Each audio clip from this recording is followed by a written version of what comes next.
Hello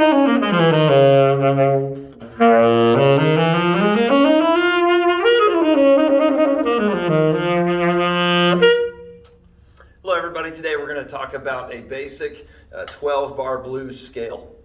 And we're going to have three different components that we're going to put together that provide a foundation, a parameter for what notes to play, what rhythm structures to play, how to articulate it to fit a jazz style, specifically in swing.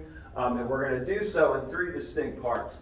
First part of that is we're going to break down just the anatomy of a blues scale and how that alters a regular major scale. So staying in the key of B flat concert major, if I'm going to take let's say a C major scale, and I'm going to play a major scale,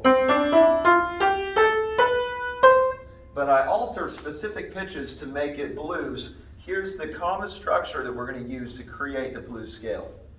Our first pitch is going to stay the same. We're going to skip the second. We're going to lower the third pitch and make it a flat 3. Becomes the fourth pitch will stay the same, and then we're going to raise the fourth pitch. So if we include a flat third, our fourth, and then a raised fourth pitch, it'll sound something like this. Our fifth pitch will stay the same unaltered. We're going to skip the sixth, and we're going to lower the seventh pitch a half step to make it flat, and then finish back at our tonic one pitch an octave above. So our C major scale, we've altered to create a blues sound by altering those third, fourth, and seventh pitches accordingly.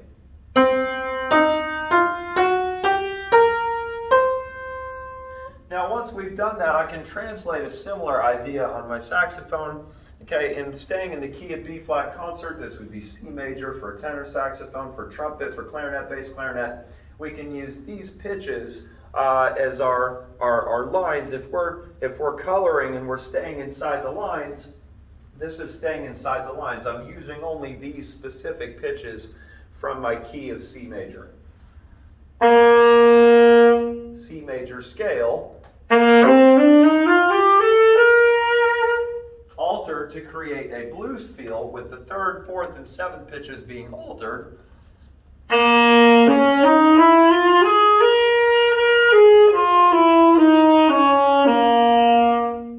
I've now created a blues sound. This is very common in jazz music.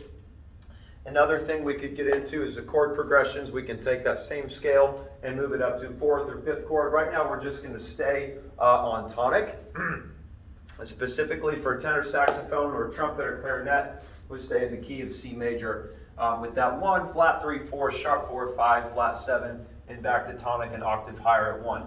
Now, something that we can do to continue to define these parameters and set up, okay, what do I have to choose from to create a solo that I'm not totally lost in the woods? I have some idea about where to go with developing the solo. Something as short as 12 bars, even within that, what we don't want to do is we don't want to play everything monotonous. In music, we have embellishments, we have dynamics, we have articulations, we have ways to create something that is original, that's unique, that's interesting for the listener. And specifically with jazz, what we want to do is we want to make sure we're not playing all whole notes and half notes or quarter notes. We don't want to play things without any specific direction with the contour. What we want to do is we want to create something interesting. So the second part of this in creating a parameter, a basis for where to go with my notes is the articulations. And in jazz, what we're going to do is we're going to have, in this case, 4 specific articulation syllables that we can use to translate to the instrument that makes some of the notes sound different. Some of them maybe a little bit longer, some a little bit shorter, some have more of a zing, more of a punch. And so what we've got is we've got our accent, we've got our marcato, staccato, and our tenuto marking. And these are common in classical music. What we're going to do is we're going to assign specific syllables that allow us to perform these and make the rest of our notes sound different, interesting, taken in a specific direction. So we're going to use the syllable ba for our accent. Okay, on our marcato, we're going to have a little bit shorter of a shape. So we could think of perhaps ba, as a triangle. We have a strong attack, and then it's got some length. On dot, we have our rooftop marcato, and this is going to be a strong attack, but it's going to be a shorter shape. I can think of a square if I want to think of a shape there, so it's shorter than my long triangle. Over here on dit with staccato, I still have a strong attack, not as strong as the accent. It's going to be very, very short. So I dit, say a syllable dit, it's very short. I can just use a vertical line to represent that, or maybe more of a vertical rectangle. And over here with do, I'm just going to have a long oval shape, and do is going to be my tenuto, my long note, gives it some length. And so what we have is 4 distinct markings. We have 4 distinct syllables, ba, dot, dit, do, and we have 4 distinct shapes to kind of help us visualize, okay, if I'm looking at this, what should it look like when it's different? I translate that to the playing, what should it sound like when it's different? So if I'm using 4 distinct syllables, ba, dot, dit, do, they sound distinct from one another. Ideally, I want the same thing to be true while I play. And I've got 4 distinct syllables while I play. So, taking, let's say, just our tonic pitch C. Let's say I want to play 4 quarter note Cs, incorporating ba, dot, dit, and do. On 4 quarter notes, we're going to demonstrate each of the 4 different articulation types on C major.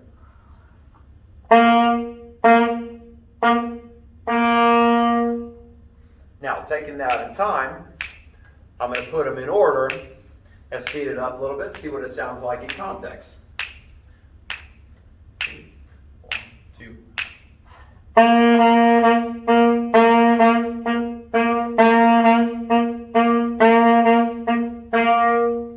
We have 4 different types, and what I want to do, obviously, is not create a solo where I'm playing all the same notes. That would be very uninteresting. Just as it would be very uninteresting if I were playing all of my notes, just toe, toe, toe, toe, maybe all one syllable, all one sound, all one shape. I don't want to do that. So what I'm doing is I'm creating diversity in pitch because we've altered the major scale. I'm also creating some diversity in the shape of the notes and the contour by altering them somewhat, either adding emphasis, maybe adjusting the length somehow. Because what I don't want to do is I don't want to play, here's an example, if I were to play the blues scale, all of the pitches, one articulation shape, one note shape, no difference in attacks or releases.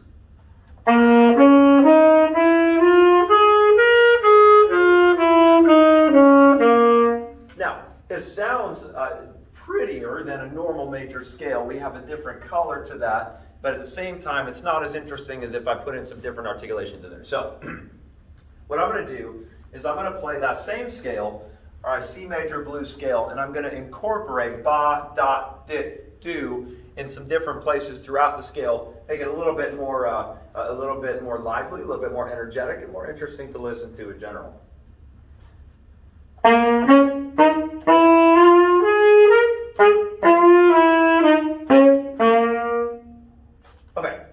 Now we've added some energy to that. I didn't change the tempo. I didn't alter anything about the pitches that I played. Now what I want to do is I want to take in one more aspect to this in laying the groundwork for what are the lines on my coloring page. As I create my solo, I don't want to color outside the lines. I still want to do something that's creative, that's unique, that's interesting. What I've got is I've got 4 different rhythm patterns that I can choose from in my solo. And I'm going to take these articulation types, and I'm just going to apply them to some different rhythm patterns, each 2 bars, okay? And this is just giving me, I like to call this kind of a soloing buffet. I've got some different options to choose from. This is not set in stone. I don't have to do these 4 rhythm patterns in order. I can put them and plug them into a solo wherever I like. And so what I've got here is I've got A, B, C, and D, 4 different rhythm patterns. And for A, what I've got here is do ba do ba da, dit do ba. And so I can play this on one pitch to demonstrate, that gives me an idea, first of all, of exactly how the rhythm goes, and then eventually what I'm going to want to do is try plugging in some different pitches as well. But here's my rhythm pattern A, and I'll play it on G.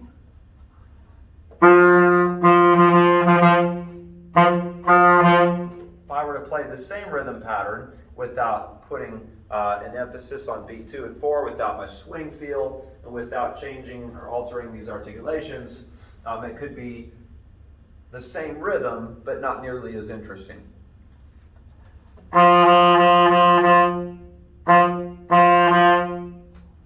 What I want to do is I want to create difference in pitch, and I want to create difference in my attacks and how I shape the phrases. So here's my second rhythm pattern over here is B. Do ba do ba dit da do da. Do ba do ba dit da do da. I'm going to play this same rhythm pattern also on my G note. Okay, I might even put in a crescendo here and there, similar to what I might like to do in my solo. Going down here to C, here's another rhythm pattern. Do ba da, do ba da, do ba da, do ba da. And I can also play this on G.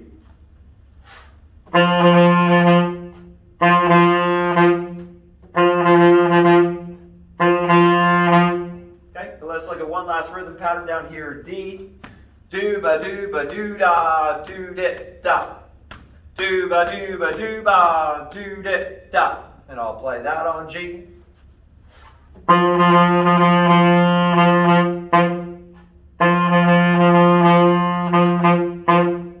Now, that adds some change to the notes and how I play the attacks, but it's still quite mundane. So what I'm going to do is I'm going to take any of the notes from my C blues scale, my 1, flat 3, 4, sharp 4, 5, flat 7, and octave diatonic.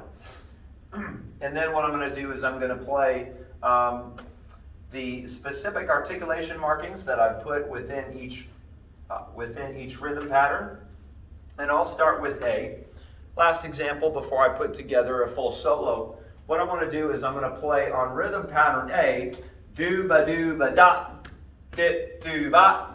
But I'm also going to incorporate maybe a few different pitches from my C blues scale and actually make some music with it. 2, 1, 2.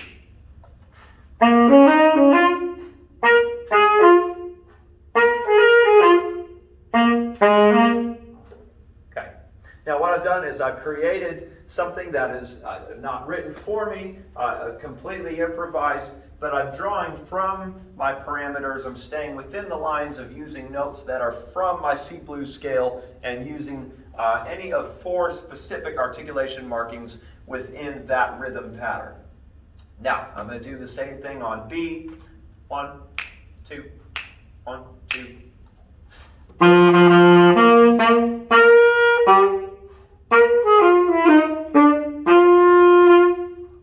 I can do the same thing on C. 1, 2, 1, 2.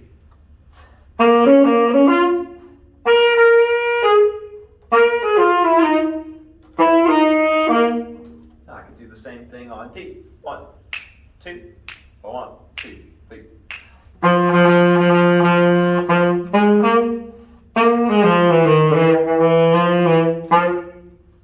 Alright, so what I've done is I've taken notes from my C blues scale. I've used any of these 4 articulation markings, ba, da, dit, and do, and I've applied them in 4 different rhythm patterns. And what I did is I played those 4 rhythm patterns in order. I did A and then B and then C and then D. And what I'm going to do now is I'd like to play a solo approximately 12 measures in length. It doesn't have to be exact.